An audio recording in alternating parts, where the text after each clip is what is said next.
Good morning students. Raikwar sir की class में आपका स्वागत है।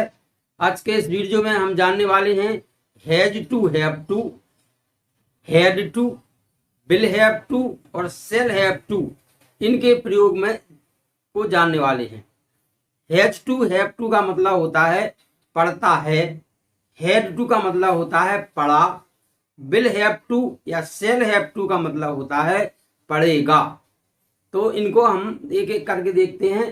तो देखेंगे सबसे पहले यूज ऑफ हैव टू या had to, will have to.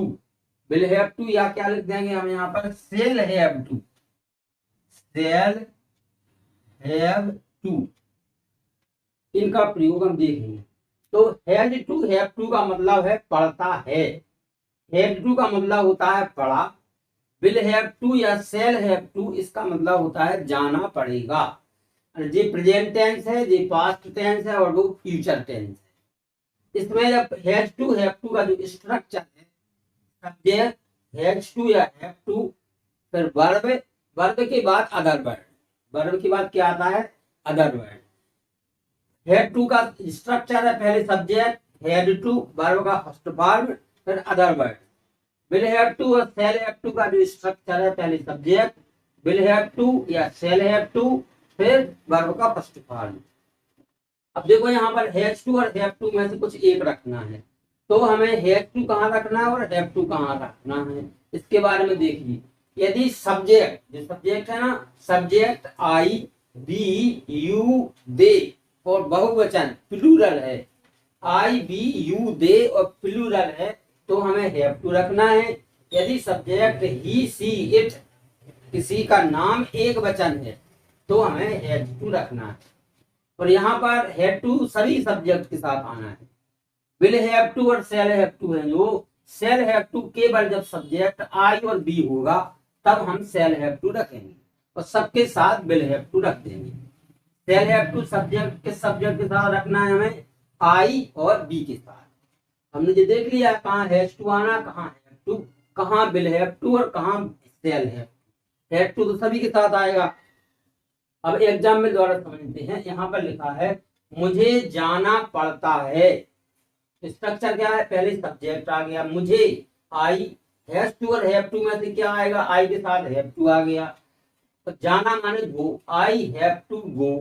अब यदि और ज्यादा शब्द लिखे होते, आई हैव, मुझे स्कूल जाना पड़ता है, I have to go to school, मुझे वहां जाना पड़ता है, I have to go there. इस प्रकार से हम आगे, मुझे सुबह स्कूल जाना पड़ता है, I have to go to school in the morning. तो इस प्रकार से हम आगे शब्द जोड़ते जाते हैं।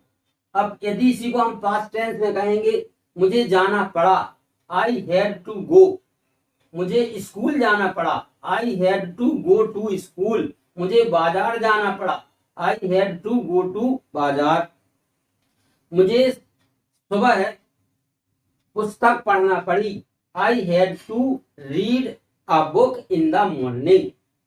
अब यदि लिखा है मुझे जाना पड़ेगा, तो इसको हम पहले सब्जेक्ट, विल हैव टू और शेल हैव टू में से हम एक रख देंगे, फिर वर्ब का फर्स्ट फॉर्म, और आगे यदि है तो अदर वर्ड।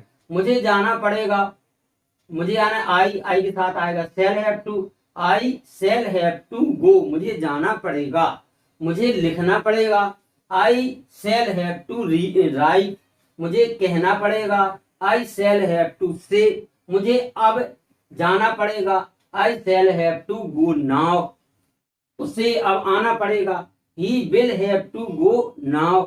इस प्रकार से आगे हम शब्द रख के बना देते हैं। नेक्स्ट एग्जाम्पल है, उसे लिखना पड़ता है, ही हैज टू राइट, उसे लिखना पड़ता है, उसे के लिए ही आ गया, ही के साथ हैज टू आया, वर्ब का first form right, he has to write. इसी को हम कहेंगे उसे लिखना पड़ा, तो हम हैज टू हटा के हैड टू कर देंगे, ही हैड टू राइट, उसे लिखना पड़ेगा, फ्यूचर टेंस बन गया, तो he will have to write. Subject he है, ही के साथ विल हैव टू आता, सब्जेक्ट जब आई और बी होता है तो शेल हैव टू आता है, तो उसे लिखना पड़ेगा, he will have to write. हमें पूछना पड़ता है, बी के साथ हैव टू आता, वी हैव टू आस्क, हमें प्रश्न पूछना पड़ता है। We have to ask a question, हमें पूछना पड़ा। We had to ask, past tense में आ गया। वी हैड टू आस्क, हमें पूछना पड़ेगा। We shall have to ask, हमें अब पूछना पड़ेगा। We shall have to ask now, हमें कल पूछना पड़ेगा। We shall have to ask tomorrow. आगे जब हम वर्ब रख देते हैं, वर्ब के बाद में यदि मैनर लिखा है तो उसको रख देंगे, यदि टाइम दिया गया है तो टाइम रख देंगे, यदि प्लेस दिया है तो हम प्लेस को रख देंगे। नेक्स्ट है, आपको तैरना पड़ता है। इसमें पढ़ता है आ गया, इसलिए पहले सब्जेक्ट आएगा, सब्जेक्ट के अनुसार हैव टू में से कुछ एक वर्ब आएगी और फिर वर्ब का फर्स्ट फॉर्म आएगा। यू हैव टू स्विम, आपको तैरना पड़ा। यू हैड टू स्विम, तो ये पास्ट टेंस आ गया। आपको तैरना पड़ेगा, ये फ्यूचर टेंस में आ गया। You will have to swim. तो ये आपने क्या देखा है कि हैज टू या have to, had to, will have to या शैल हैव टू, इनमें क्या अंतर है और कहां पर इनका प्रयोग करते हैं। जब पढ़ता है अंत में निकले किसी वाक्य के तो हमें हैज टू या हैव टू का प्रयोग करना है। जब अंत में पढ़ा निकलता है तो हमें हैव टू का प्रयोग करना है। जब जाना मतलब पढ़ेगा निकलता है तब हमें विल हैव टू या शैल हैव टू का प्रयोग करना है। तो आता है आप सभी को has to, have to, had to, will have to और शैल हैव टू, इनका प्रयोग समझ में आ गया होगा। वीडियो देखने के लिए बहुत बहुत धन्यवाद।